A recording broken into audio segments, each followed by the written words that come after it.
We're all going to stand up. We're going to say the pledge when these guys get in here. Joe, maybe we should have him at everything. Yeah. Looking good, guys. Looking good, men. Officers. Sergeants.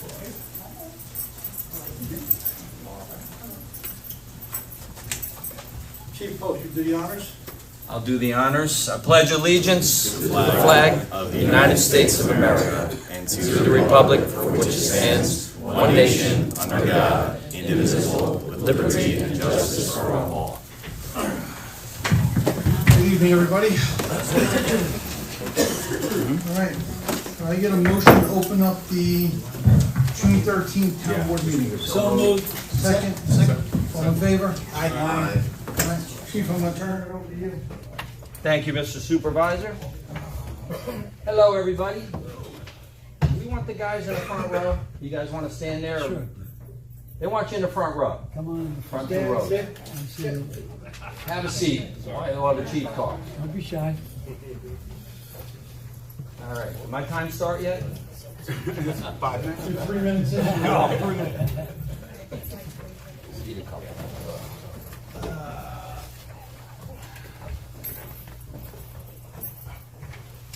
All right, good evening, everybody. I have a prepared speech or two. I'll try to stay on topic. I'll try not to drift off and ad lib.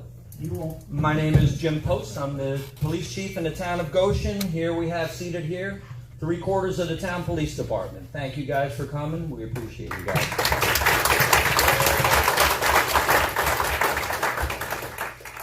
Okay, ladies and gentlemen, esteemed guests, fellow citizens, members of the town board. I stand before you to shed light on a topic that is near and dear to all of us, the importance of our local police department. The importance of our local police department.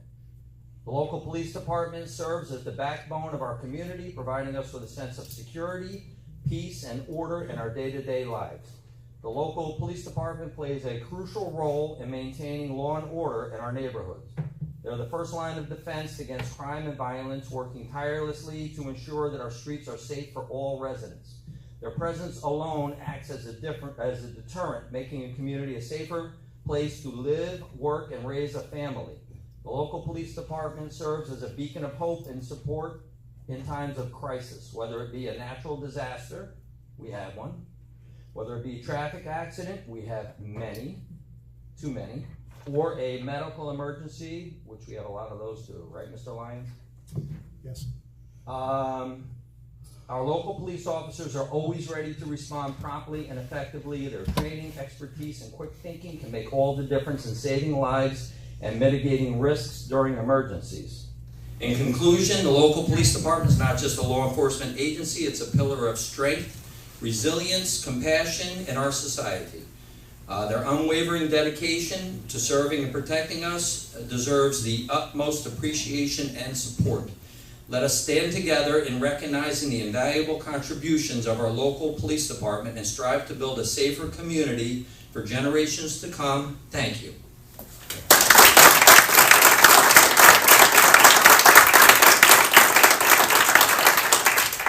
Okay, now I'm going to read something, and I'm going to stay on topic because this is why we're here. This is why I wanted to present a nice award to my entire department. I'm going to read about a case. It's an ongoing case. It's an open investigation. So I can't give details. I can't get too much into it. So I'm going to beat around the bush a little bit. So bear with me. I wrote it up. I'm going to talk about the case synopsis. This is why we're here. An Orange County grand jury has indicted a Middletown man on charges of attempted murder and arson. Attempted murder and arson for allegedly torching the Warwick home of a state trooper's father. That sunk in? So, the trooper had ticketed a 26-year-old man in Middletown for traffic violations on the evening of December 20th, 2023. So back in December this happened. Following a 5-month investigation, it was determined that the suspect had searched websites in an effort to learn the address of the trooper.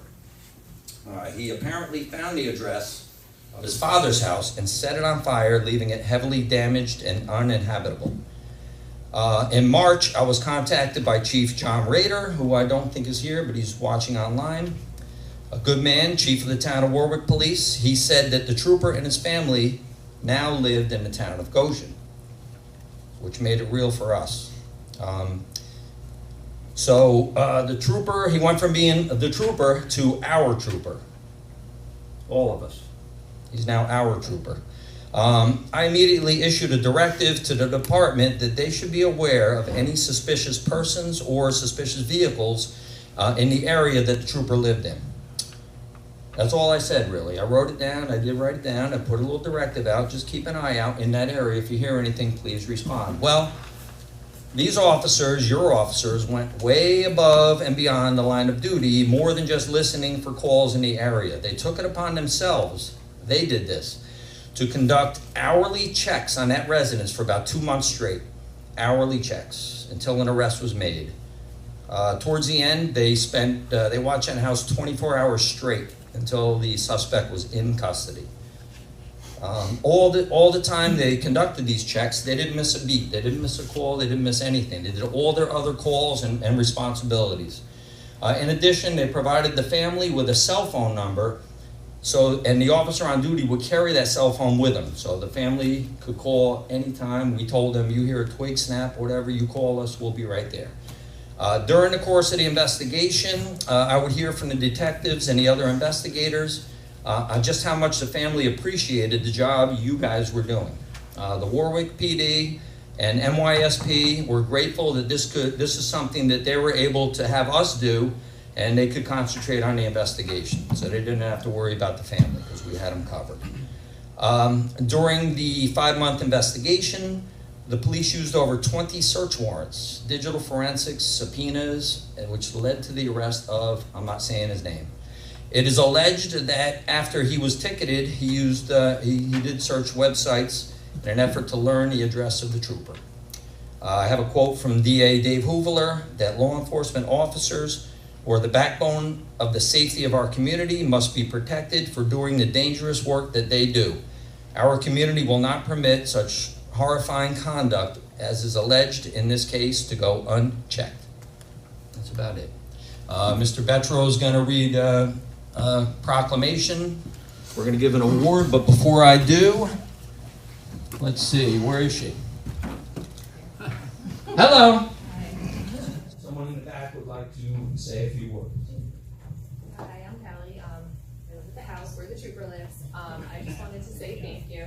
I found out all that news that Chief Post just shared the day after we buried my mother. And Connor works nights, so when he went back to work 3 days later, I could kind of sort of sleep. I could see the cars. A few times I thought it was someone else, and I'd go outside and it was just a town cop, and it was as comforting as it could be to know that they were watching, and that when the Connor wasn't home, that I was as safe as I could be, and our kids. So we just wanted to say thank you.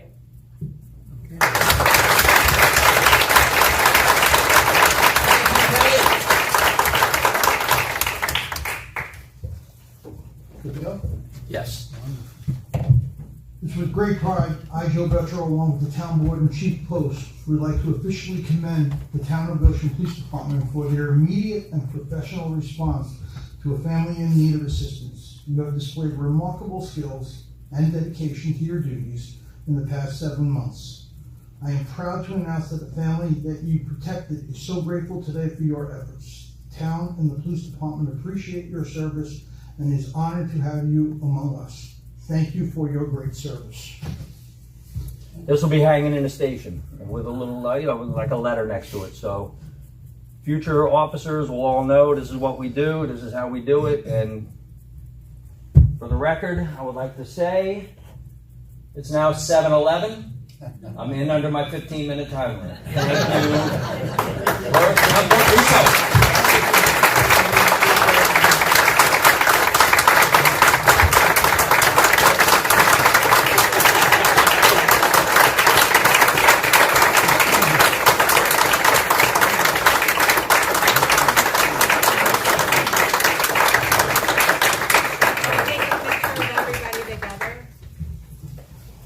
you. Do I still have time remaining on the clock? You have 4 minutes. 4 minutes, Kevin.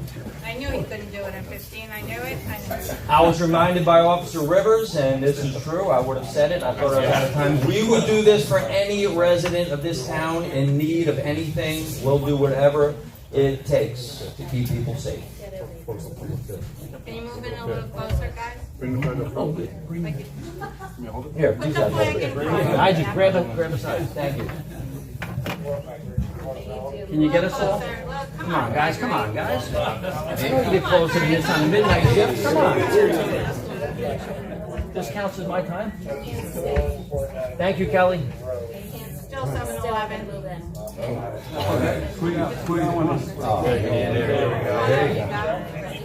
Ready? 7151.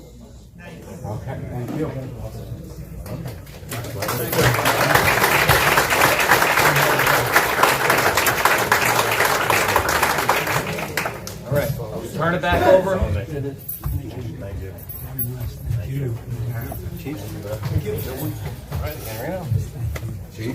you. Right. How's that cheesecake? Thank you. Thanks for having us. Appreciate it. Good to see you again.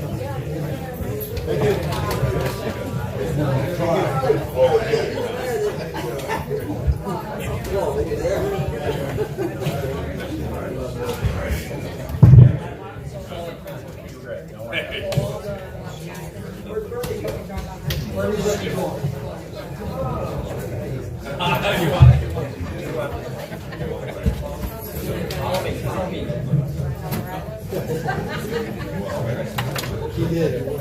Thanks, everybody.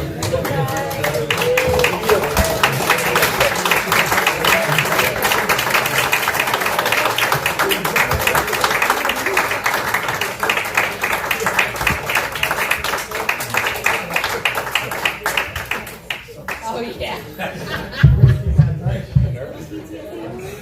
Just trying to shift it over. No. Anything to get out of it.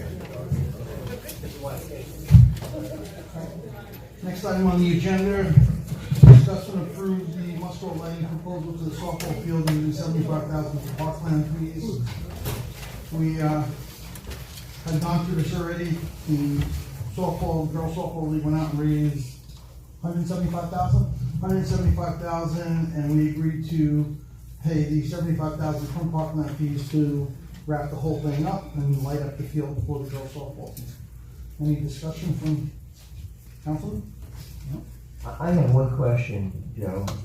Years ago, we were talking about putting lighting in out there, and there were some neighbors that concerned that it might be too much for their housing and this and that, so I don't know if that's been discussed. or not. I think we did a glare study on this, and nothing on Brookside will be affected by this, so everything is a downstroke light. Yep, with the new LEDs, they, within 20 feet, you're in the dark. Wonderful.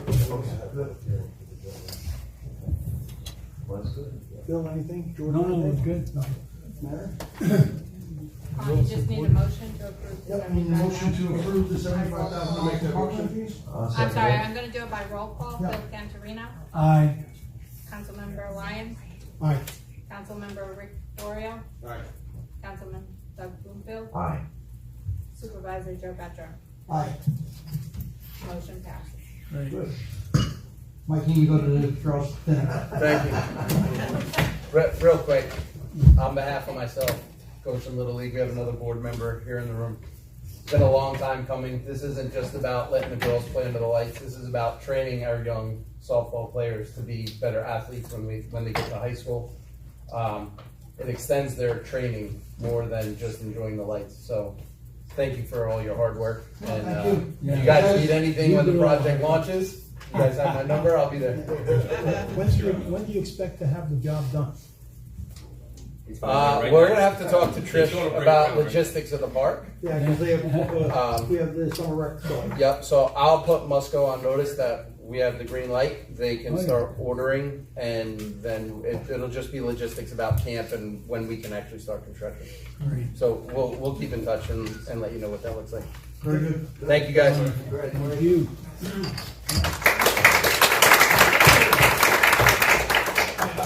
I also wanted to say that as we call some of the critical items, I'm gonna open the floor up to, any of the residents that wanna speak prior to, us voting on any of the items on here. Next item on, Sean's not here. Oh, he's here. He's Okay. Review and approve the request from Nugent Construction to reduce the performance bond for Person subdivision phase 1B to $19,500. Sean wrote a letter to us, it's in there, but Sean, if you'd like to go through that for us. Sure. This is the Pursuit subdivision, which you all are likely familiar with. The developer has completed phase 1B, or is nearing completion of phase 1B, and has asked for a refund on, a partial refund on his performance guarantee. It's going to be a phase subdivision, meaning that he will have to post a performance bond for phase 2 when he's ready to file that, which is approaching right now. So again, this is just a reduction on the work, the public work that was done for phase 1B, which was the houses along Maple Avenue. Anything from the board? No? I just had one, I'm fine with this. How many phases are in this subdivision? There was phase 1A, which was just to break out the old Pursuit parcel, the farmhouse. 1B were the houses along Maple, and then the remaining work, the meat of the subdivision is phases 2 and 3. Thank you. All right, with that said, can I have a motion to approve the, reducing the performance bond? So moved. Second? All in favor? Are you, roll call, or we're good? You're good now, we'll do it next time. All in favor? Aye. All right, very good. Next item on the agenda is discuss and approve the next amp altruist request for an extension of the special use permit through May of 2025. Sean? That you, Sean? Say anything? It's not really me, but I can talk about it if Yep. you like. So you'll recall that the Alturas solar project required a site plan approval from the planning board, which they received, and a special permit from this board. They have indicated that it's taken a little bit longer to get approvals from the DEC because their project had to follow the repair of the landfill cap. So they are, working with or waiting for the landfill to complete that work, and then they'd move in. But we can't finalize the approvals until that all happens. So they requested an extension from you. So, under normal circumstances, we usually bring an extension out to 6 months to make sure that the projects are moving along. Is it going to take a year? Is that, It's very difficult to tell how long it's going to take the DEC to approve something and then for that cap repair to occur. is that reasonable for this particular situation? You can always Add to approve it. it or extend it for 6 months and add to it in the future. There's no limit on the special permit approvals under your village. Okay, all right. Anything else? So could I have a motion to extend the special use permit through May 2025? Councilmember Bloomfield? Aye. Councilmember Floria? Aye. Councilmember Lyons? Aye. Councilmember Panzarino? Aye. Supervisor Petra? Aye. Motion passes. All right, at this point, I'm gonna open up the floor to the public. We're gonna discuss and approve the green sand system for Hambletonian Park and Heritage. Anybody from the public want to speak on behalf of it? Jonathan? Sure. Hi, I'm John Reddick. I've been here a lot talking about the water in Hambletonian Park. I appreciate it. Wrote some notes here today. Just bear with me, please. I didn't want to go off on a tangent. I didn't bring my sample of water from my tap today, but you've all seen the pictures. Happy to be here tonight that the board is going to take action to pursue finally installing a solution for the water in Hambletonian Park. As a 17-year resident of Goshen, this has been a known, ongoing problem for many of your constituents. We cannot drink it, run a bath for our kids, or do a load of white laundry in our homes. I've heard of many potential solutions floated, even adding chemicals to the water a few years ago, and had many town consultants at my home, and I've come to many meetings to hear what plans may be laid. The former town supervisor, now councilman, had expressed that he has been aware of this problem since before he even took office, well over a decade ago. Goshen has been guilty of gross negligence in this problem for decades. I've considered even going to the media with this issue, with many pictures of filthy brown water that the town pumps into my home on a regular basis. Yet, I've decided to trust the process and Supervisor Betro, who has consistently pursued finally fixing this issue. I'm finally encouraged by the agenda item tonight to move toward the installation of green sand filtration systems, and I implore you to vote to continue to the pursuit of cleaning up the water for the many water districts in our town. We beg you, no more platitudes. It's time to flip the script and take action to clean the water for your municipality. Thank you. Anybody else? Okay. All right, so what we have to do tonight is talk about, there's a cost structure that's been put together. We have to go out to bid because it exceeds our procurement. The total purchase price to do everything is approximately $1.5 million for both Hamiltonian Park and Heritage. We have a $200,000 grant from Senator Skoufis. We have an abandoned bond from Mr. Mumford that we can use. And we are working on adding this to the IUP in order to get some WE Water grant from New York State. But I would imagine that the most we're gonna get is probably 50% of the cost. So we're gonna have to ban probably roughly $700,000. Christine put together a ban structure for an $800,000 ban. We don't really need to go into it right now, but there will be a cost, and we can have that done once we prepare the bid to go out to bid and see what the bids come back. We don't believe, that's the Delaware engineering cost that they put together. There's a chance that it probably could come back less. There also may be some reconfiguration work that we can do. We may have to go back to the Board of Health on that for the reconfiguration, but if it's a substantial amount of money, I would suggest we possibly go back to the Board of Health to get that done. But anything from the board, Phil? No, that's good. How long is it gonna take? Do we have any idea when the sand filters are gonna come in? So Any kind of time frame? 60-day lead time to get the equipment here, but there's a tremendous amount of land work that's gotta be done. Right. So the minute that the bid is awarded, we would start working immediately. Thank you. Is there an emergency? I don't know. I mean, it's clearly an emergency, but I don't know. Because if it goes emergency, we can start work almost immediately. Well, we have to order our materials and stuff. Rory? I'm sorry, I was talking to Mary. Rick brings up a good point. I mean, can we do this under an emergency situation where we wouldn't have to go out to bid and waste not waste, but spend another 60 days? I don't know the answer. I mean, I know that's available to avoid the RP. I don't know the definition, whether that. Certainly, I think Mr. Reniker would say if it's in the emergency. I'm not even gonna look over. I can feel you looking at me. Yeah. I don't know. I have to take a look at the parameters of that, but that's, you would know it as well as probably anybody, which. It really applies to All right, emergency well, situation. if, So rather than wait till the next meeting, what I'd like to do, Doug, you have anything to say? The only question I have, we've for 2 years heard of different things. Do we know this is going to work Yeah, absolutely. from an engineering Guaranteed. perspective? Great. Okay. Guaranteed. you wanna do something conditional? So, yeah, I'd like to maybe make a motion, well, I don't wanna really make a motion, I wanna make a motion to authorize the preparation of documents in the green Sure. sand system, provided that we can't use this under emergency situation. If we can, then we can just. And the go out alternative, and award it. okay. So, We still have to go out for bid. It's not an emergency. If it's not under an emergency emergency situation, scenario, we'll have to no. You can go off We can county piggyback off the contracts. county, or we can go to anybody. Yeah, on an but it would emergency put the way. county stuff in play, which would lower costs potentially, so. Could, Could. All right, if you're making the motion, that's the way I'd like to make it. yeah, that's, you can do that. And if it So it's turns out it's under emergency, then the motion just. Then the motion, we go out to bid, we Let's move pay Delaware to go ahead and put the bid package together. All right. It's roughly gonna take them 30 days to put the bid package together. So we need somebody to make the motion. Yeah, I'll make the motion. Yeah, I'll second. Okay, roll call, Ms. Councilman Cantorino? Aye. Councilmember Lyons? Aye. Councilmember Floria? Aye. Councilmember Bloomfield? Aye. Supervisor Batchor? Aye.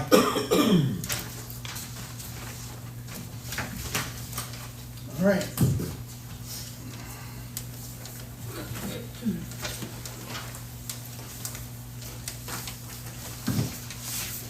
Next item on the agenda is to review the short environmental assessment form seeker for the consolidation of sewer districts. Declare the town as lead agency and type 2 action, motion to adopt the resolution. So, there's a package here that Delaware sent us. Everybody has a copy of it. I'm not sure if anybody has any concerns, questions that they'd like to discuss. I read through the whole thing. Yeah. I have questions, I guess, and actually, I called Michael Yellow, so this is, I guess, more of a legal question than anything else. There's a document, Joe, that you have to sign It's in our packet. A summary of the joint consolidation agreement. Sir, could you speak into your mic, please? George, I'm sorry, that document is for later on in the process.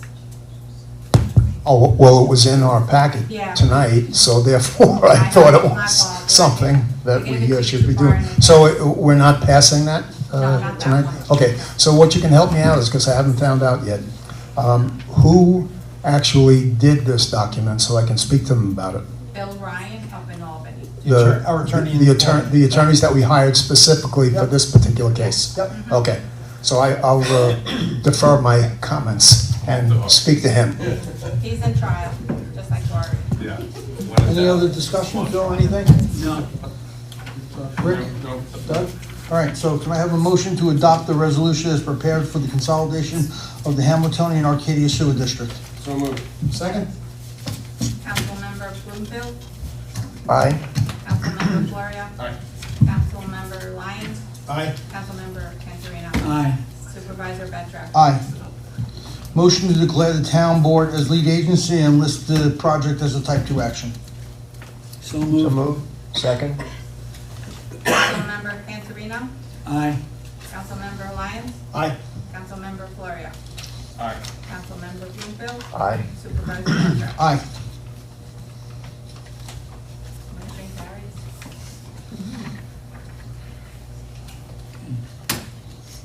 So are we, Then have to do the endorsement. what's that? You have to do the endorsement. Yeah. Mm-hmm.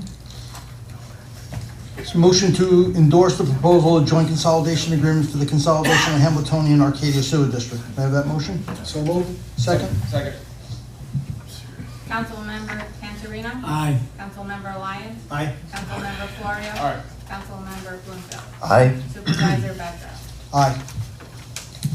Motion carries. All right, next item on the agenda is the discussion of the acquisition of the quarry. I'm going to open that up to the public for any comments, any questions, any perspective on their part. Anybody from the public like to talk about? Spokesperson Strada? I think there's a lot of people, a number of people that want to speak. You probably don't need a mic, but we need it for the recording, okay? First, I want to, is on? Hello? Dave, if I could just say something came to us yesterday, and I confirmed it with the county, just so everybody knows. This proposition is gonna be to acquire the buffer acreage between the quarry and the caves. The county is gonna remain the beneficiary of the caves. Okay, understood. So the 31 acre or so Correct. piece. First, I want to thank the board for the $75,000 for the Little League. I'm a board member. I've been a board member for 14 years. My kids haven't played for about 10 years. Specifically for, I have two sons. They had Friday night lights. And as a board member, back in 2011 or so when I moved to Goshen, we talked about equality. We talked about the girls having the same experience. So they're going to be able to have that on the softball field. So certainly appreciate that $75,000, and we'll be able to do that and have that same experience for the girls. So that's very special. I moved to Goshen in 2010. At that time, Dutchess Quarry operated the caves. They were great neighbors. I didn't know an asphalt plant existed there. I didn't know caves were there, and I barely heard them. In 2013, Tilcon acquired the property, and then our lives have become very different. First, when we talk about the acquisition of this property, is the caves, right? That's the preservation of these caves. This is inhabited. These caves were inhabited during the Ice Age. A lot of people don't even realize these exist here in Goshen. A set of limestone caves that are on the National Register of Historic Places, right here in Goshen. There's obviously a concern over the impact to the blasting to these caves. Right now, Tilcon is mining on the 30-acre piece that you're considering on acquiring. Most of their mining is happening on that property. So, the question is, what's the impact of the long-term impact on the caves, these historic caves within our community? And then, from a from a health standpoint. The odors, certainly, it's an asphalt plant. Again, when Dutchess Quarry operated it, I didn't even know there was asphalt there. The asphalt has been horrific, the smells. Thank goodness my sons are out of the house, but there's a lot of young, they would come home from school, they would play outside. I would not be able to do that today if my boys were home. There's a lot of young children within our neighborhood, so there's a concern, certainly for the long-term impact to their health.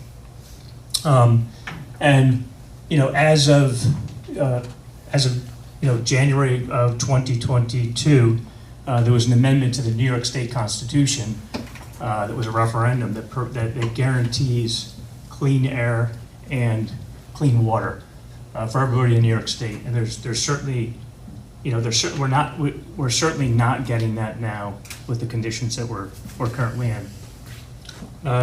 There's other implications, from a noise standpoint. The noise is consistent, it's nonstop. The town of Goshen code is 60 decibels at an A-rated level. It's significantly higher than that. We've done, I have my own phone that can take readings on that. It's not like an engineering report. At one point, Tilcon did a report, they averaged the noise over a period of time. That's certainly when it constantly chops, the stone all day long. Again, it violates the town code. That's an issue. I think, overall, as a summary, the quality of life, when you look at the economic impact as well, the homes within the communities that some of the people that here represent, well over $800,000 in property taxes. Some people think, that Tilcon pays a significant amount of money, whether in property taxes or sales taxes. It's about, on the 43-acre piece that they own currently, for 2024, it's $42,000, I believe, in total taxes. About $32,000 of that goes to the schools. I think 1,000 of it, or 2,800 or so, goes to the county, or to the highway, highway repair. And a lot of the work that the quarry supplies is for, the municipalities or thereabout that would have tax exempt, certification. So again, from an economic impact, sometimes the perception is that it's a great economic impact. It's not. And again, the thought of preservation of the caves is the number one, and the quality of life. So again, I commend the board for considering this, and I appreciate time to be able to speak.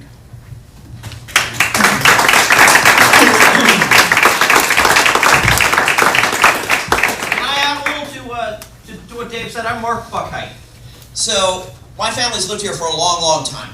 And when my father bought the house I live in today in 1956, the Dutchess Quarry was operated by a family from Pleasant Valley, the Arbarios. It was a couple truckloads a day. It wasn't a big deal. Operated mostly in the summer months. Obviously, it's become a huge business. Tilcon's a subsidiary of a foreign company that recently listed on the Irish Stock Exchange. We have no obligation to them. To sort of say something that, follow up on something Dave said, the predominant wind where I live comes from the northwest. I am directly downwind of the Dutchess Quarry, as is most of the residents of Spruce Hill and of North Cape. In the late 1980s and early 1990s, when those subdivisions were approved, I remember coming to this, I think the town hall had just been recently renovated, coming to listen to the planning board presentations. And the assumption was clearly, if someone was going to build 60, 70, at that time, luxury homes in the town of Goshen paying premium property taxes, the assumption was, and spoken about in the meetings, and if we could find the minutes, I'm sure it would say it, that the quarry was going to sunset. There was a finite amount of stone there. They were not going to be allowed to go below the level of the asphalt that exists at the intersection of Quarry Road and 17A. If you look at Google Maps today, they're 175, 180 feet below that, because the DEC, rather than protecting people's rights, continued, Dudas is her name, to give them permits to drill further and further and further. You've got a tremendous problem there now, and then you've got a huge pit right there. That's going to have to at some point be remediated. I don't know how that's going to happen. I can't figure that one out. Dave talks about the impact upon the community. He's been too generous It's god awful. It stinks. There's a ton of noise. There's a ton of dust.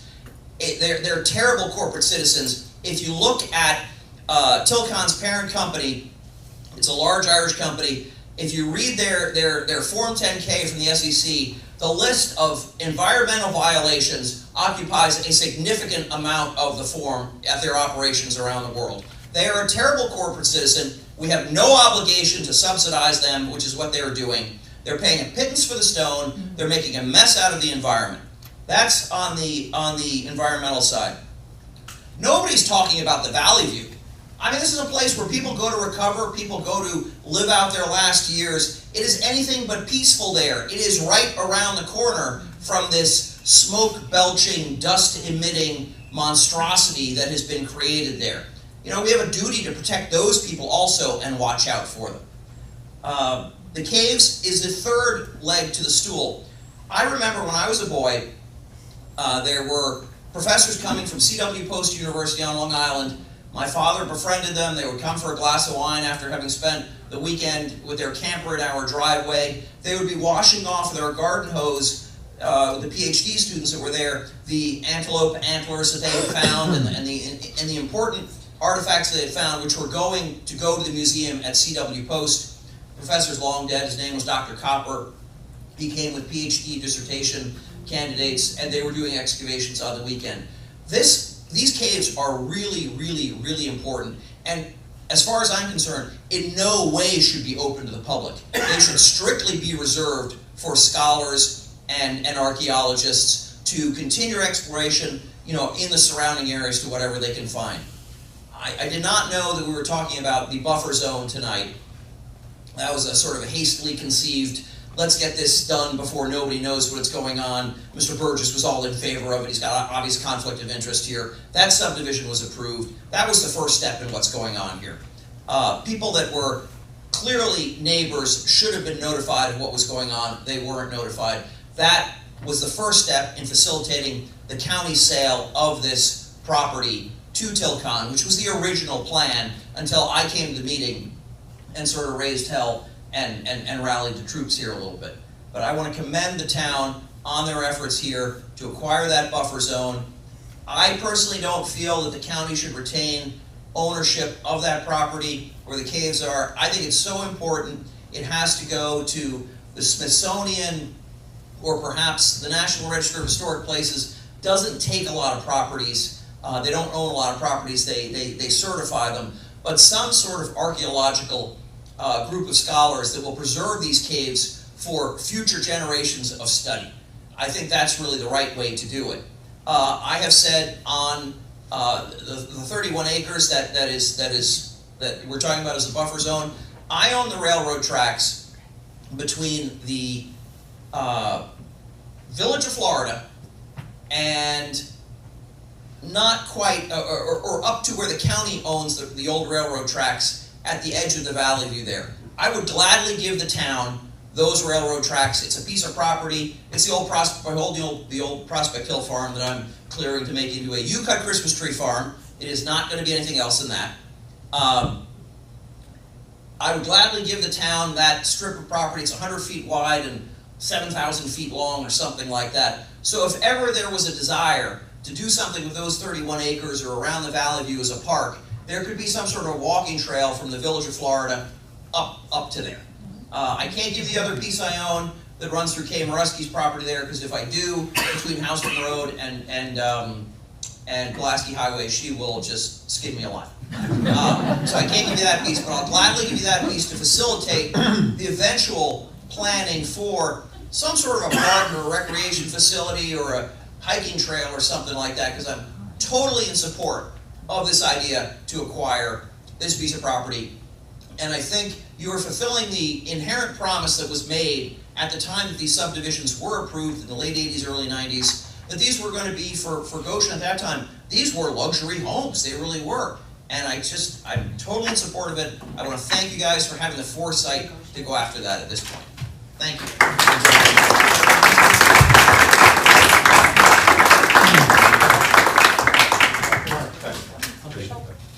Yep. Oh, Mark. Unless there's some mind pass that along. Sure. Thank you for your well said statements, Buck. I was involved in some of the sounds. State your name, I'm sorry. John Fellenser. And I live on Northgate up there, and I was involved in some of the sound studies early on. Met with Tilcon and met with, I think, Doug at that time. And I can tell you that the sound is not what they tell you it is. I used a certified recorder, A scale rated, provided a letter. It's well above the standards that the town has.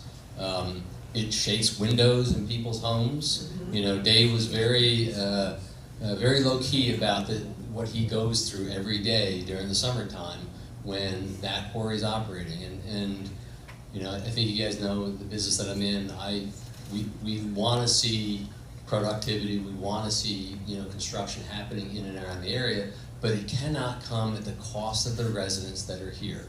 It has to be worked within that. They put up, for the sound mitigation, they put up a couple of blankets and said that's the best we can do. And then they said, wait, we'll move the quarry. At some point we'll get approval to move the stone crushing machine somewhere else and it'll block all the sound. Well, that hasn't happened. That's been years, and it'll be more years to go before that'll ever happen again. And they're taking advantage of the town, as was stated before. They're clearly taking advantage of the town. They're taking advantage of the residents of the town. It can't be said any less quiet than the way I'm saying it now. It is an important aspect of the quality of life that this town has afforded people to live. And as stated earlier, the agreement early on was going to sunset, and now all of a sudden it's working 10 times more operations than they were when the homes were built. So you got noise, you got sound, you got smell, you've got vibrating of the windows, you've got the blasting that occurs. There are so many things that happen around that quarry that affects the quality of life, not just mine, but all the neighborhoods and other neighborhoods, and as we stated before, where people go their last portion of their lives, where they go to get well, they've got to live with sound and noise and vibration, and it's simply unfair. So I commend you for stepping in and looking at buying that, purchasing that property, something to slow this whole thing down and get it back to what it should be. Would be much appreciated.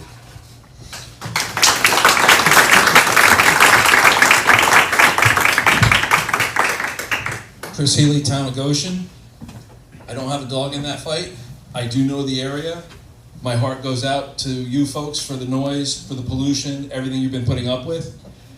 As a Town of Goshen, Orange County resident my entire life, I've seen a real change from the government, from the county government and from towns over the past 15 years or so. We really have shifted to a business-centric ideology, and it does seem like the residents are being lost in some of this fight. So I am glad to hear that the town is looking to get involved in buying a buffer zone.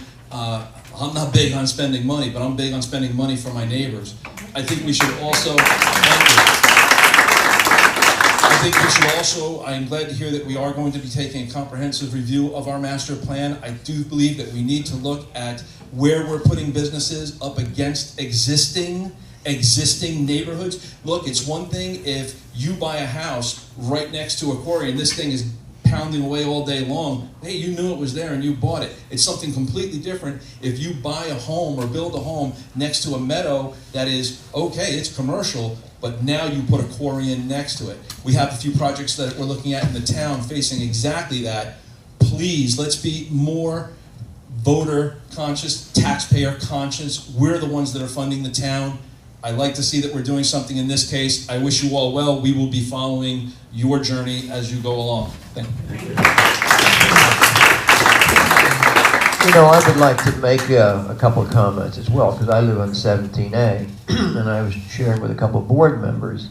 At 5 o'clock in the evening on certain days of the week, my windows rattle. And I'm 1.5 miles down the road, so I can imagine what you people up on the hill get. But I'd like to share something else. It was about 10 years ago. I was a member of the University Club at Orange County Community College. And this Dr. Cass, K-A-S-S, professor of archaeological studies, came in and he started talking. It was in about 1964 or 65 that someone said, hey, there's some caves up here we need to go and look at them. And so he did, and he brought other people in, okay? And there are 8 caves. 2 of them are productive in terms of what they found. And what they found and what they drew a conclusion 10 years ago was this, okay? Those 3 caves, that area is the oldest archaeological location in North America, Central America, and South America. And it's right on 17A, okay, next to a quarry. Now, I did talk to the DEC when they came down to permit it again. And I said, and I told them that story. This is very, very important, okay? And yet they got a permit to go deeper, okay? And evidently they control that, okay? But I would share with all of you, I didn't even know they existed, but in 1964, sure, when they found all this out, and it was, by the way, they had it at the Goshen Library this past Saturday. George and I were there, okay? But when you talk about, it's the oldest archaeological place in North America, Central America, and South America, and it's in Goshen, New York, next to a quarry. So I'm all for buying this buffer land so they can't get closer to it.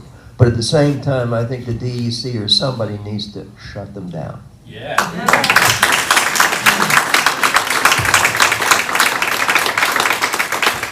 So I'm glad you all are here. Anybody else? Anybody else? So I'd like to set the expectations so that everybody understands. Acquiring this buffer zone does nothing more than prevent them from continuing to blast what they're already blasting. At this point, we can't stop them as a business. We can find out and we can start to monitor, and that's the next thing I'll have Frank do. If we have to buy a piece of equipment there that allows us to monitor the levels and start finding them, that's about all we can do right now. But this is a start. You know, we stop them from blasting any more of the county property. They are, from what I understand though, they own quite a bit of property behind where they are that they are eligible to start using and can file with the DEC to do that. So just want to set the expectation. We're doing everything that we possibly can, but we're not stopping them yet. Yes, sir, Mark. Question for you. The property that the town is seeking to acquire, that's where they lease property to mine at this point, correct? It's where they started to mine, Where they yes. started mine, so they've got a lease there. Have you had a chance to have your attorney look at the lease? Well, the lease goes away when we acquire the property. The lease is with the county. You're quite certain of that? I'm pretty sure, yeah, but we can take a look at the lease. So We're change of control acquiring of an the asset. property. Nothing goes along with the asset, from what I understand. Okay, But we'll check into that. Change control of the property triggers a termination right to the lease, you think? I would believe that's the way most things are. Otherwise, the property's worthless. Okay. That's But we'll look question. into it. Thank you for bringing that What are up. the termination rights? Does the county have termination rights, and do we inherit those termination rights when we acquire the property? That's the question. I will request a copy of that agreement or FOIL for it tomorrow. Thank you. Anybody else?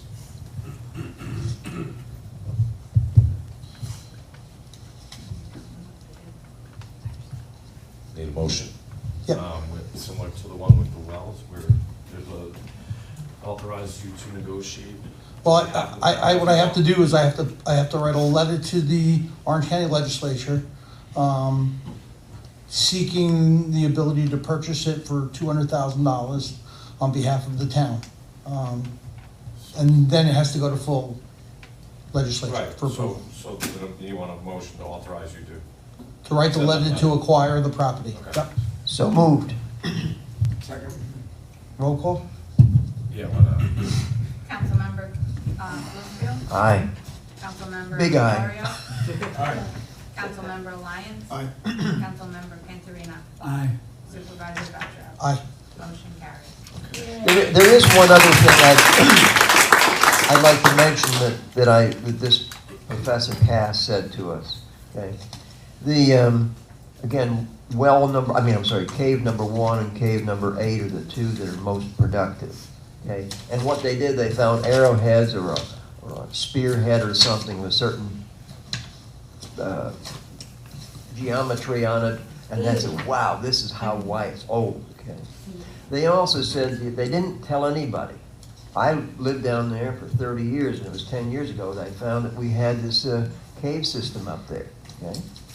And the reason why is they don't want people up there, because this is so important.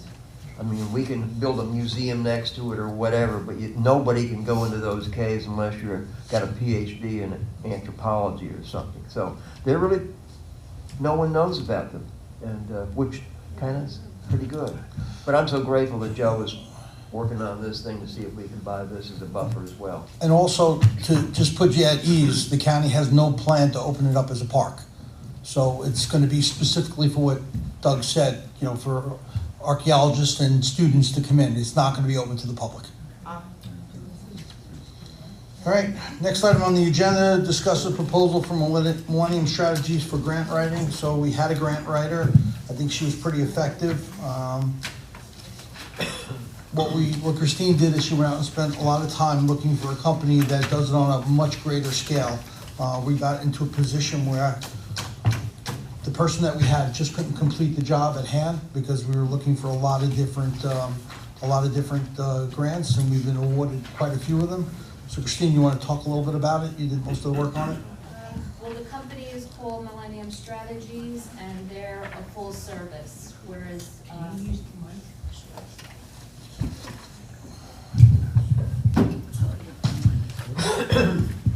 the company's called Millennium Strategies, and they are full service. So they will research the grants and help us all along the way to apply for the grants.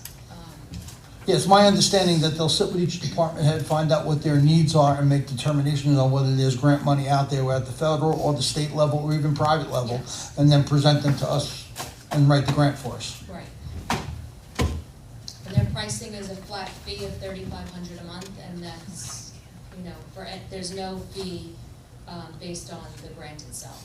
Correct, in comparison to what we were paying, which was a little less, but then we were giving her a percentage of it.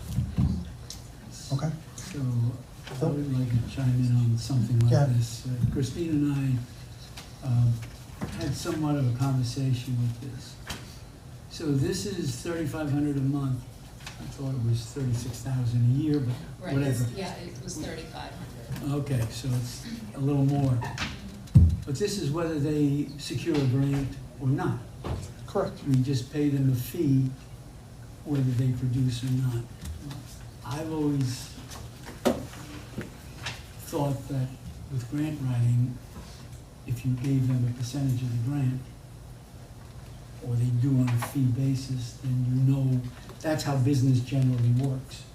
That whatever grant that you get, you pay them a percentage.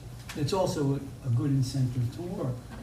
At this particular point, if we go into an agreement and we come to the end of the year and nothing has been realized, we're at $37,000 worth of taxpayer money, and there's no monitor or anything like that. So I'm really opposed to that, only because I was in the type of business where the more you produce, the more money you make. And that's the incentive to produce, but just to pay someone on the fact that, well, we may get something for you, there may be something out there, there may not. And I know this firm has great credentials. I did the research, so it's not something that I say that the firm is not going to do it. I just don't know how much is out there for us to justify paying this. Are we tied into a one-year contract with this? It's a 30-day opt-out. So it's month to month, essentially. Yes, basically. $3,500 a month we pay for whatever, or nothing. So to me, it's a pig in the pool. Well, I think they're looking for grants for us, so they're constantly working to find what we need, instead of us going and looking for what. I understand. If they came to us and said, they're not doing nothing.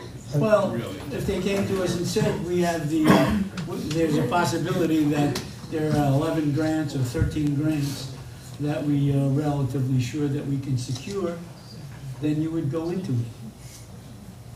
Well, you know, we've got quite a bit of grant money in the past. Yep. I mean, engineering Fusco, he got the money for the salt shed. He got money for section A of the Hamiltonian Park. We put all new water lines in. It was almost $1 million. So what Phil is saying is we said we need this, this, this, and he agreed to it and went out and got it, and then he took a part of it. Where, I mean, I don't know. We might want to try this for a year, but if we don't get a big, you can waste your time because, you know, studying and all that stuff, where before we knew what we wanted and we got it really quick. Right. I posed the question to Millennium, and they said that that is a common question they get. They don't charge a percentage for the grant because they feel it's not ethical. They do need to charge fees in order to maintain their staff and support ongoing research and writing services. As they structure their service, the town is paying for the labor and effort that is put in to identify and pursue grant opportunities. When grants are received, they are the town's project and it's the town's funding. They commonly write grants which are quite large, and it wouldn't be beneficial for the town to not have a defined cost in its budget for the service. So in a way, it's protecting the town and it's also protecting them. You know, it's making sure that their time is being compensated, and also it protects the town, because if they get $1 million grant and it's, you know, 10% or, you know, 5% is $50,000. You know, and Yeah. at least it's a stable, we can budget for it. We can budget $42,000 a year. We know that's what it's going to be. But you can't budget for the income, and you don't know what the income is gonna be if it's zero. So, I mean, it's, Well, you would budget, you know, depending You on what can they budget. fund. You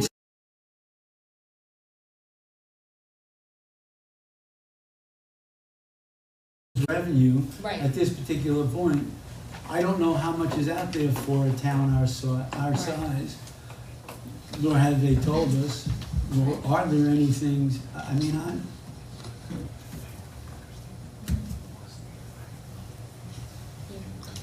Well, Phil, why don't we do this? I mean, I share your concerns. What do we say we do it for a year just to see how it works? If at the end of the year, if it doesn't work, then we go like we've done in the past. You can do anything you want, call for a vote, I'm not gonna pay for a pig in a poke. Well, yeah, why don't we look at it, why don't we look at it this way? We have enough projects right now in the hopper that we need money for. Why don't we give them the 30-day out clause and relook at this after 4 months?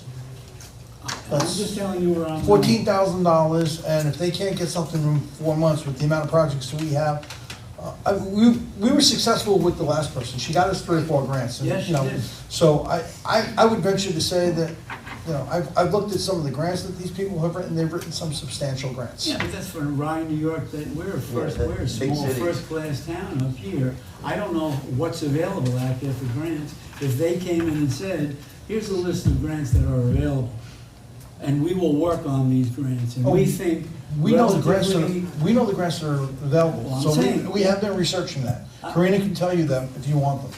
So are these people, what I'm saying to you is, if these people come in and say, these are the grants that are available, we think that you fit into this category, you can pay us $3,500 a month, we'll start working on it right away, but we have something concrete.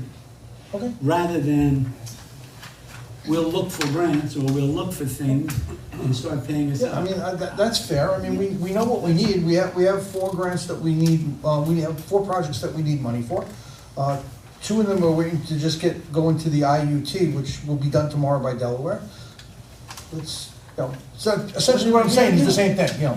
It's a month-to-month contract, and you're just, I understand that. you're gonna look at spending $14,000 to find out whether they can get us something. We've had past success with the smaller company. It was less money, $1,500 a month, but she did get us grants. Yeah. Right. That would be my We just suggestion. really need it for water sewer. You know, Yeah. We just really need the money. Some of the local towns that I talked to have used them and loved them. Yeah. They've come to them with, grants and helped them buy different things for the town. So, I mean, they gave you the big scale, but we could definitely ask them for the smaller scale, for the local. Woodbury used them. Monroe Phil, do you uses feel them. comfortable with that? You feel comfortable with a month-to-month, and see, and a I relook? feel and- comfortable if they came in and said, these are the grants that are available, and this is what we're gonna work on.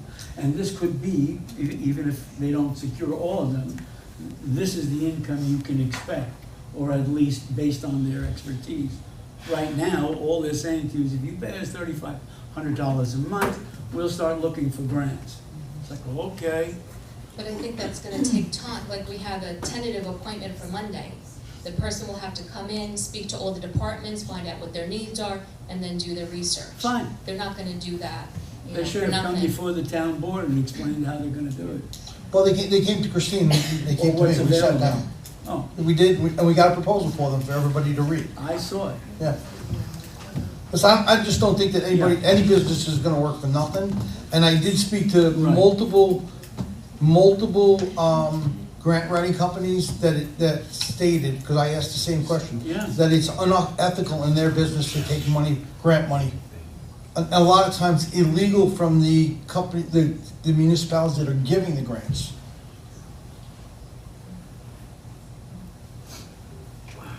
Rick, anything? George, go ahead, sorry. Okay, I took the opportunity of meeting with the director of New York State, Dave Hankins, I believe it is. And certainly what Phil is saying, I was really concerned about. It seemed like a lot of money. The thing that kind of sold me on it in a limited fashion was the scope of services. And it's right there. All of you people have read it, the service one. But the part that kind of impressed me is that there is monthly reports that are given to, in our particular case, the town, of what they're working on, how they're working on it, and potentially how it's going. I also took the opportunity, I called probably 5 or 6 different municipalities around the area, and I did get through to 2 people, Airmont, and I spoke with Tony Cardone from Monroe, I believe it is, right? And both of those people really felt very, very impressed, and Tony actually is really enthralled with them because he's gotten quite a bit of money. If you look at the report there, they have, the people that are around here, the town of Chester, Ossining, town of Montgomery's got $5 million, 2 different grants. So, they are around, and God knows we need the money for all of this stuff that we're doing. So I'd like to take a shot. I kind of like what Joe just said, it's on a month-to-month basis. 4 months, if we don't like it, then maybe we would bail. That's my thoughts. I agree. Doug? Yeah. All right, so then I guess I need a motion to authorize to sign the agreement on a month-to-month basis, which it already is. There's a 30-day out clause, and then reassess after 120 days. So moved. Second? Second. Roll call. Councilmember Cantorina? No. Councilmember Lyon? Aye. Councilmember Florio? Aye. Councilmember Bloomfield? Aye. Supervisor Petra? Aye.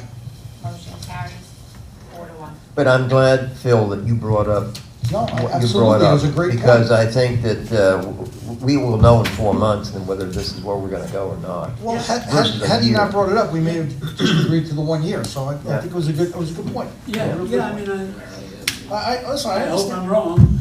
I understand where you're coming from. Great point. Yeah. Okay, on to the next item. Discuss the proposal for the 2024 employee summer hours for town hall during the month of July and August, Monday through Friday, 8 to 5, closed on Fridays. I wrote a little brief thing about, in line with what Doug had instilled in me a while back, that our employees are the most important asset we had.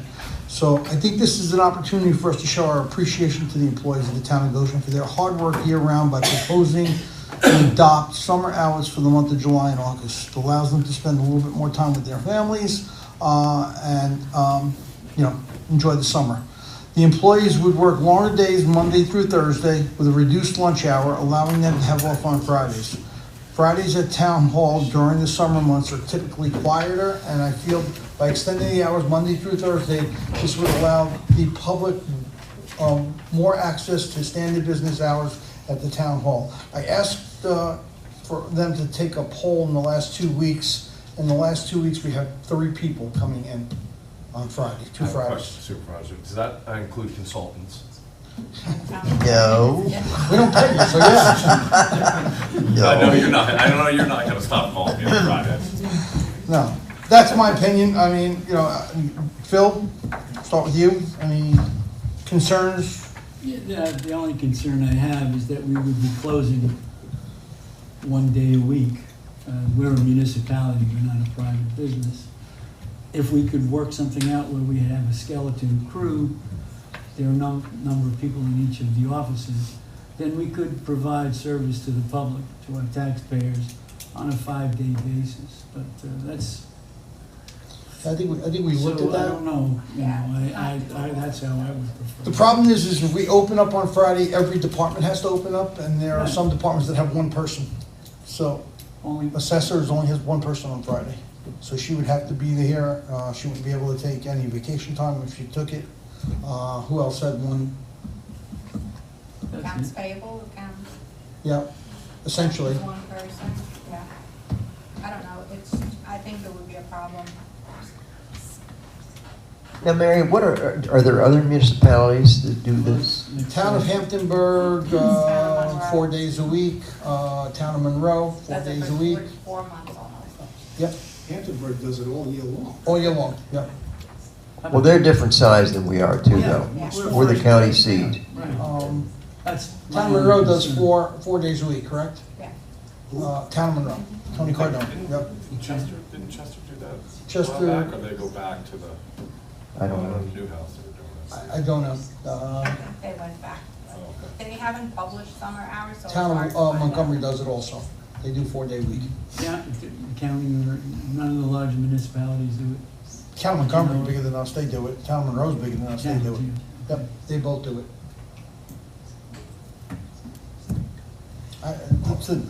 I'm throwing it out there. I think it benefits and gives the employees a little bit more time off. I don't think it generally hurts the public. I think it actually helps the public, because anybody that works 9 to 5 doesn't have access to town hall right now, any day of the week, unless they take time off. Now they're gonna be here from 8 o'clock till 5 o'clock, having extra time.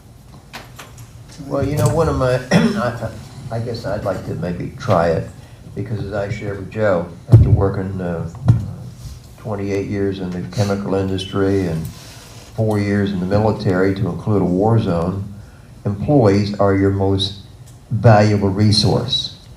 You get things done through people. Okay? And I think this one could certainly help the employees and at the same time not be a real negative to the community. So that's kind of where I'm at. My company, we had gone on flex time. We tried it probably 15 years ago. It just didn't pan out. But that was a private, that was General Motors, so that's a little different. Yeah, you're making money. I mean, in Poland, yeah, in But Poland. we used to, at one time, the employees only worked till like summer hours till 3 o'clock in the summer. That's when the clerk's office was open and so on. And then we had gone back to regular hours, so we've tried variations of this, but. George? Just two thoughts. I assume, at least that's what everybody's saying, is this is going to be just for the summer. We're Just the summer. we're not thinking that this will. I mean, in the future, is it the forerunner, so to speak, to a 4-day week all year? I hope not. That's number one. And then number two, I thought, and I didn't do the actual arithmetic on it, but is this turn out to be the same hours? One additional hour. Start at 8 o'clock in the morning. Oh, it's, We're only taking. no, I know it's, no, I'm talking about for the week. One additional hour. Well, so now, if you take your lunch out, you work a 35-hour week, right? Paid for 40, working 30. 35, now they're gonna be working at 34. Oh, they're working 30, okay. So it's 1 Well, hour. the only thing I would say is I thought that it should be the same amount of hours as what it was. Now you're working 4 days, but on the weekly basis, it should be the same number of hours.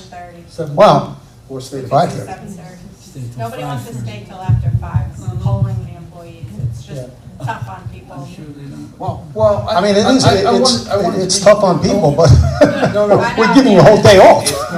It's 8 hours, What it's we 8 have- hours total, right? Over the course of the 2 months, right? It works out to be an extra 15 minutes a day they have to work. So they have to get here at 7:45 in the morning. So it's 1 hour more. Because they're reducing their lunch hour from 1 hour, which we pay them, to a half an hour. And then Mary's saying. So essentially, we can start them at 7:45 to 5 o'clock. I'm sure nobody will have a problem with that. That sounds fine? Yeah, that's fine. So could I have a motion to approve the summer hours for 2024 for strictly July and August, not to exceed August 31st?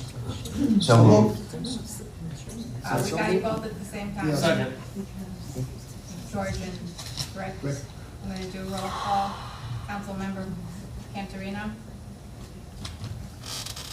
Aye. Councilmember Lyons. Aye. Councilmember Florio. Aye.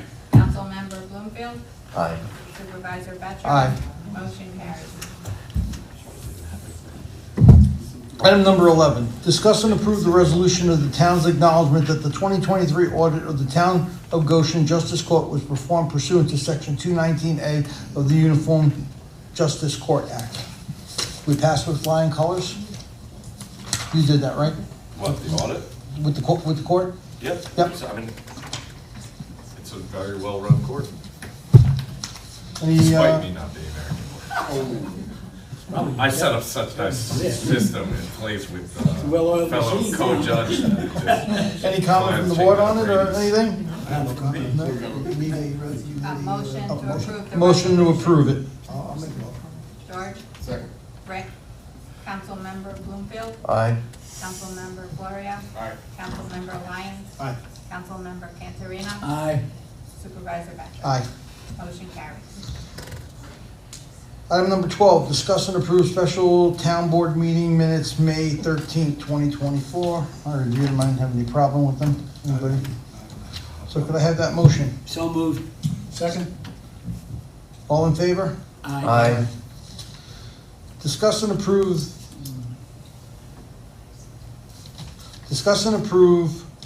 approval of the Comprehensive Review Committee. You missed one. No, you round. missed 13. Oh, sorry. Discuss and approve the town board meeting, May 23rd, 2024. I'll make a motion. So Second. moved. Okay, second. Second. All in favor? Aye. Okay.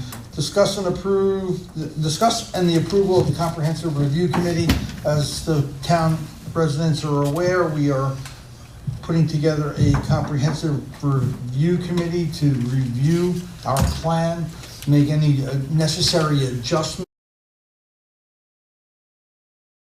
The zoning over the last couple of years, looking at the planning over the last couple of years. Phil Cantorino is going to be chairing that. Phil, I'll give it over to you, sir. Okay, sure. So, usually you're supposed to update your master plan every 5 years, give or take. We reviewed and updated our master plan the last time in 2017. Bloomfield was our supervisor. So there were revisions. This is a living document. So it's like you don't have to reinvent the wheel. All you have to do is improve upon it, make sure it's working better. And updating this involves just either changing, improving, or removing certain laws, certain areas of zoning. So Joe Betro had asked me if I would chair this, and I asked Doug Bloomfield to be co-counsel because he was in on the other plan. Our original, the document we were working off was actually done in 2009, and we had professional planners do that. I think we paid something like $90,000 in order to have this done. And it's basically a real good plan. You would talk to our engineers or whomever, our planning board. We have we have really good zoning and a good plan. But once again, as time evolves, things change, areas change. It was mentioned out there before. So we have to take a good look at this and see where we're at.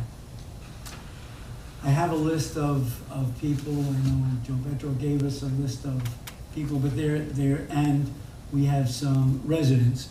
But most of them, for myself, I'll just, for the board, Kelly Norton, who's our planning board attorney, Sean Hoffman, our engineer, Doug Bloomfield, and Tom Burnham, who is our ZBA chairman, also on the ERB. Lee Burgess, who is our planning board chairman, Phil Dropkin, who is the deputy planning board chairman. Priscilla Gersbach has graciously offered, and Wendy Morell, and Mark Buckheit. So that's going to be the committee that's going to be studying this thing. What I would like to do is, I asked Mary, give all our councilmen and our supervisor a copy of the updated plan from 2017 and review all the areas. You can have one too, Rory. I have. I have one. I'm sure everybody has it already, I would hope. But I wasn't wanna looking give- at you because of that. Okay, that was. I can't, you're in my line of sight. So. I can't help it. But we want to review it. There's 122 pages, but most of it is historical data. Most of it is all previous analysis, updated, and removed, constitute about 2 pages of this plan. But once again, on something like this, you have to look at the whole town and the zoning and where everything is. We had talked about where the commercial properties are, residential properties.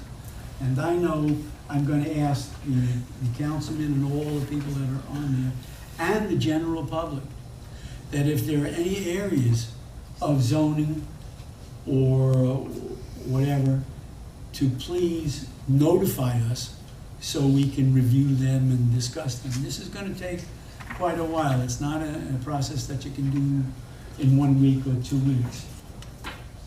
We've set the first tentative meeting for about an hour and a half before the planning board meeting on June 20th.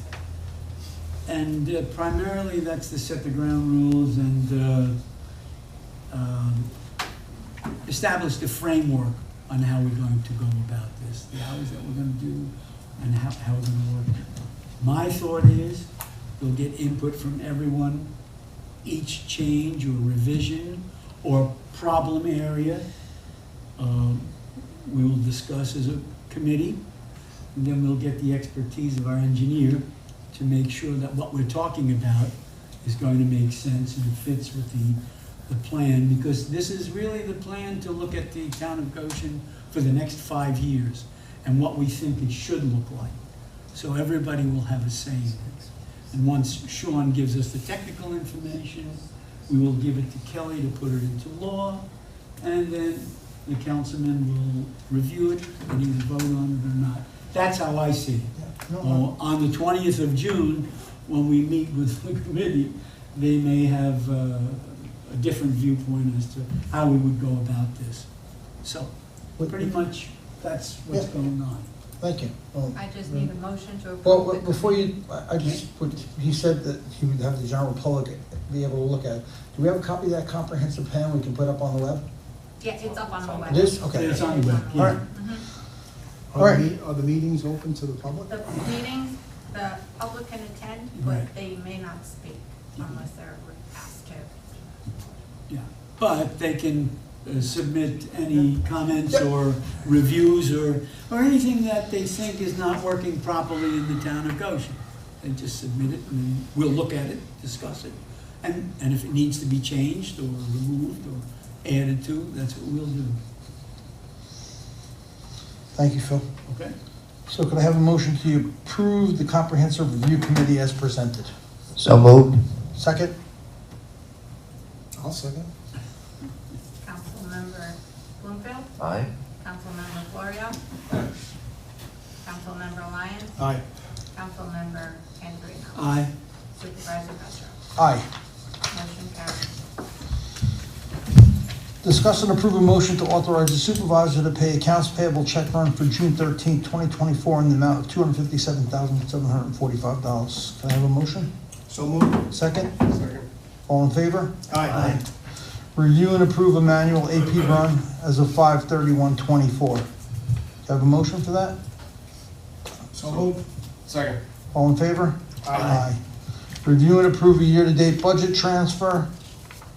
Can I have a motion for that? So moved. Second? Second. All in favor? Aye. Information purposes only, there's an AP review for 5/23 and 6/13 attached, and the monthly board report for 4/30 is attached. All right. Privilege of the floor. Hi, Holly O'Hearn. I just want to know why the core taxes are so low. I'm sorry, the what? Why are the core taxes from Tilcon so low? I don't know. She wants to know why the quarry taxes are so low. Why are they so Thank low? you. Yeah, it's a question for the assessor. I certainly will ask. I was kind of Is shocked that that it's who I only should go $43,000. Okay, I'm just curious. I feel like I. No, listen, it's a great question. I was Right. kind of shocked when they came back at $43,000. So we'll take a look at it tomorrow. Ask the assessor. I want to Or thank Monday, you actually. for voting. Yes, I appreciate it. Did you have a question, Jonathan? Anybody else? Yeah, Jonathan has a question. Thank you, everybody, for making some really good choices tonight. I just wanted to give time, since I came for a single issue, to come and listen to the rest of the meeting and hear what's going on. I think that's important to be civically active in that way. I wanted to just highlight a couple things you talked about and voted on today. The $42,000 a year for a grant writer for a team of people. You couldn't hire one person for that without benefits and other things. But to get a team, I think that's a steal to go for $42,000 for a year.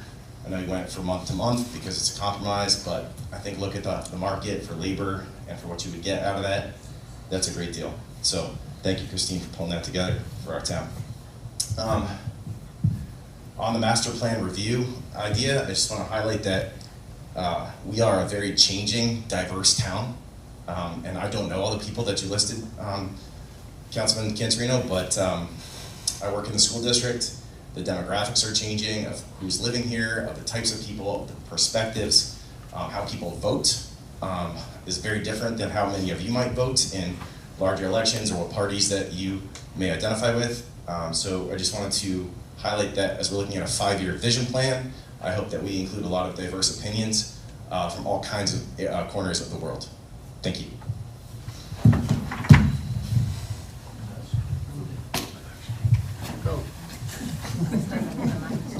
He does, but we're gonna give it to him. I'm gonna make everybody else do it. You're gonna do it. Chris Healy, Town of Goshen. I am pleased and thrilled that Councilman Cantorino is going to be heading the committee on the master plan review. It's due, and with what feels like a lifetime of service to the town, thank you. I know you're the right guy for it. Thank you. On that note, I do just want to underline once again, we're talking about businesses going up against residential areas. It's one thing when you have a business there and the resident's going to build up against that business. You have a certain expectation, you pay a certain amount of money for that property, and it all comes into play. A completely different scenario when you put in a housing development and now you want to put a business against that housing development. These folks have been paying taxes for a long time and supporting the town. I really want to see, I'd appreciate if the board would step up for the existing homeowners who have been paying their taxes, especially those folks over there by the Tilcon area. I cannot imagine what they've been living under. Supervisor Petro, I understand you're trying to temper expectations. I know you don't have a magic wand. You can't just say go away. But if there's something we could do to make it hurt a little bit, I'm okay with that. I agree. And thank you. And you said you would, and I appreciate that.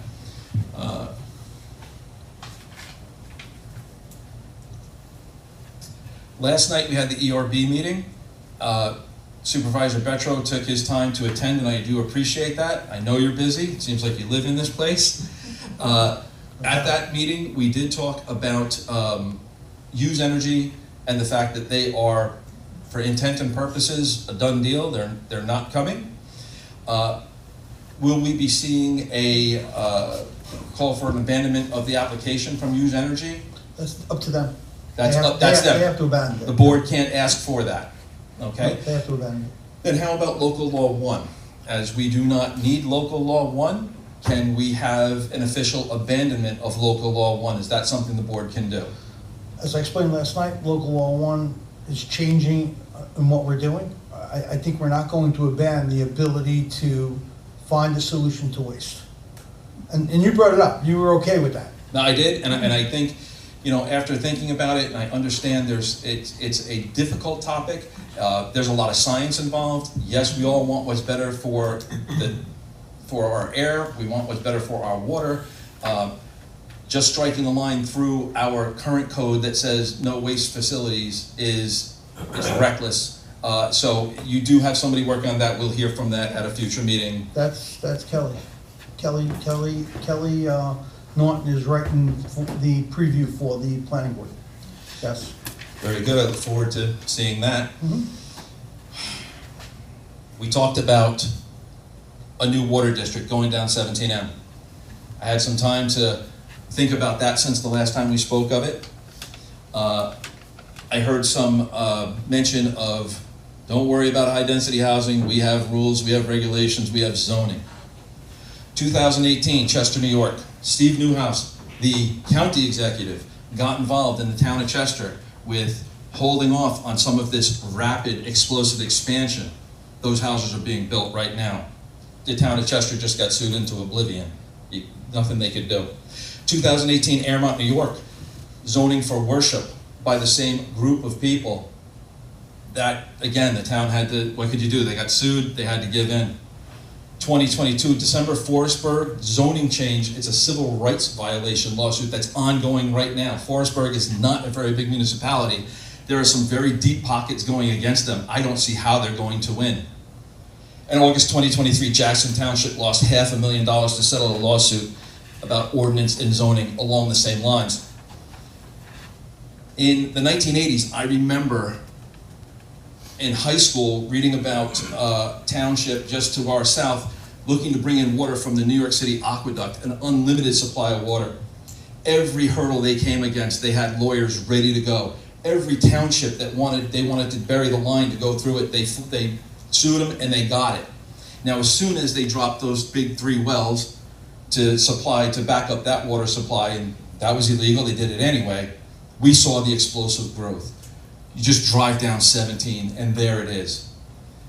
To think that our ordinances, our zoning would protect us from unlimited high density housing.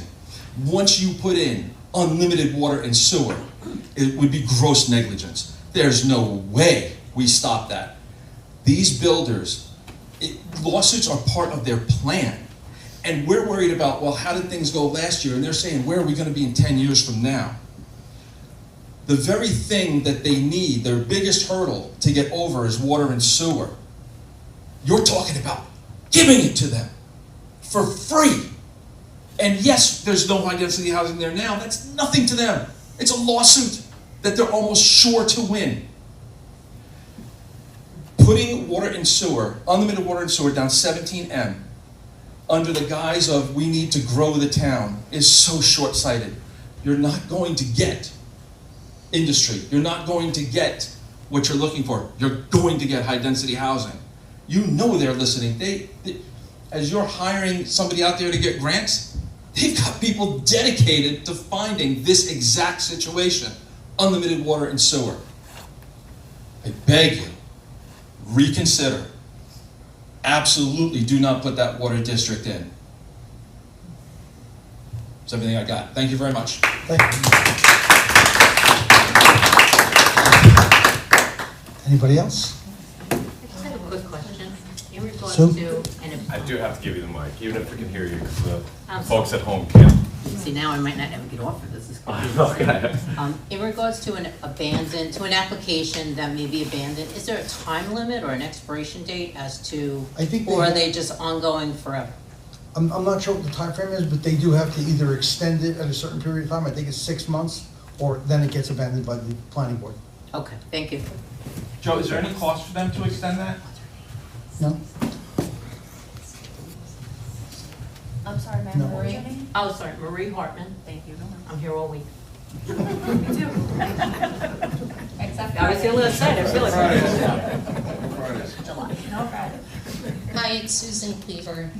Been with forever. I have a couple of questions. One was, there was an environmental group, I don't know, it was about 10 years ago, when Safroy had his mine. I don't know if any of you were on the board back then. And he filled it full of garbage. And water came in, and it was disgusting what came out. And we had DEC out there. And they're allowed to fill mines in with garbage. Have you guys gotten a reclamation plan for the mine that you've been talking about, Telcon? We're not, we won't be taking over.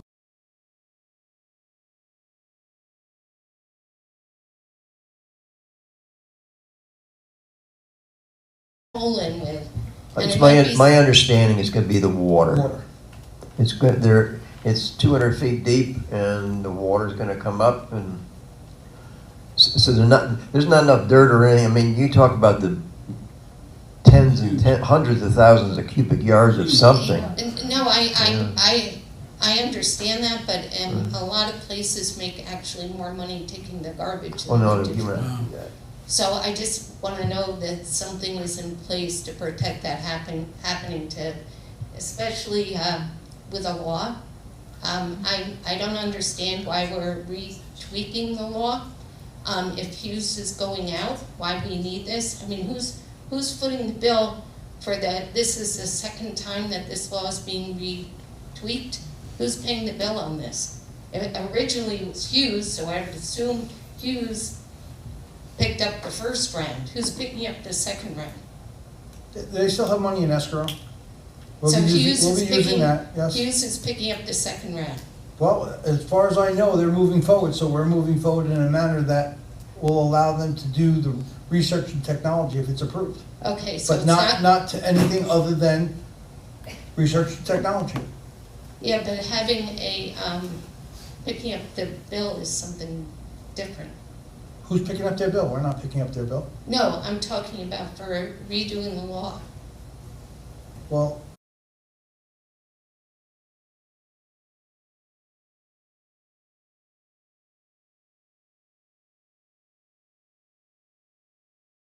Yeah.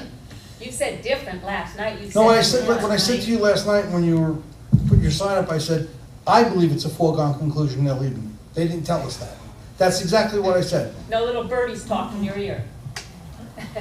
You used Well, to advise for them. I would think you would know. I don't And know. if that's true, right, that you can I don't get know, one? then I don't know. are they Hold on, waiting for hang on the? 1 second. Hang on.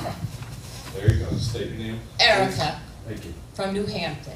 So you're stating that the bill is, they're waiting for that to be approved or voted on, and then they can get their DEC approval. I'm Because without the DEC approval. We're speculating on what's going on. I don't know what's going on. I'm telling you, I And don't know that's- what's going on. Well, you You want know hand to what? God, I'll Our give you hand to opinion, God. I don't know what public to tell does you. not believe that, Joe. Okay, I'm sorry We that you believe don't, it. but I'm sorry that you don't believe that. At least you brought the right sign I'm sorry tonight. that I have to not believe it. Okay, well, I'm sorry that you don't believe that. I don't know what, I really don't know what to tell you. I don't know. We could look at some foils. What's that? What's that? Are you gonna foil But my I'm sure if brain? we could look at some foils, we would know. I have it for you, Sue, I'm sorry, I'm gonna send it to you. Yeah, you can use that. I just don't like lying.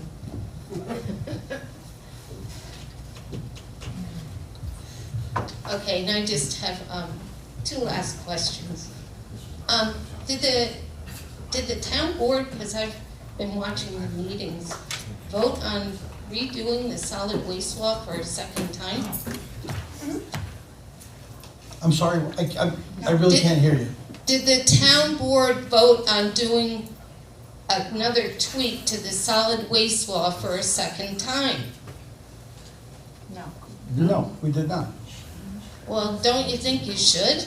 There's no vote. There's no vote on anything. So No one has voted on it. So who proposed redoing the law then? Chris did. He said that's what he would accept. We haven't done anything to it. That's what I'm saying to you. There's no action in place right now. It's something that if we decide we're going to do that, that's the way we would develop the local law. Right now, there's no local law.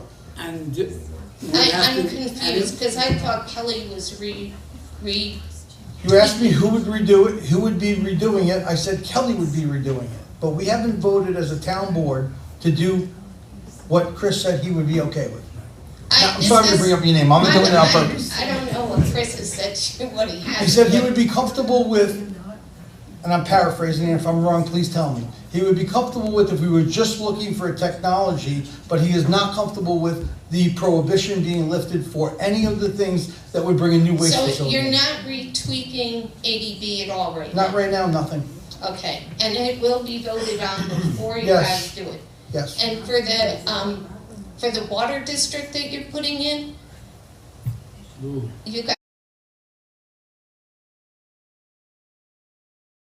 voted for the taxpayers, so it's already, Wait a minute. What water did? What water district? the one that's out by the landfills, No, we voted to consolidate our water districts now, right? but there was no new water district. We didn't create a new one Yes, we out did. there. Created. No, we authorized Delaware to apply for the creation of the water and sewer But district. we haven't voted whether we're going to approve that or not. I believe we did. No, we Well, didn't. that's where I'm No, we really didn't. confused, because I'm in through all the, I think So- we just authorized you to go to Delaware to do the map plan and come up with the idea. Come up with And it. bring the presentation to the board, and That's then we will. Right. Nothing's been, I That's right. stand corrected. Sorry. nothing's been approved. Yeah, so that is not approved yet, No. no, and you all are gonna vote on this, yes. okay? All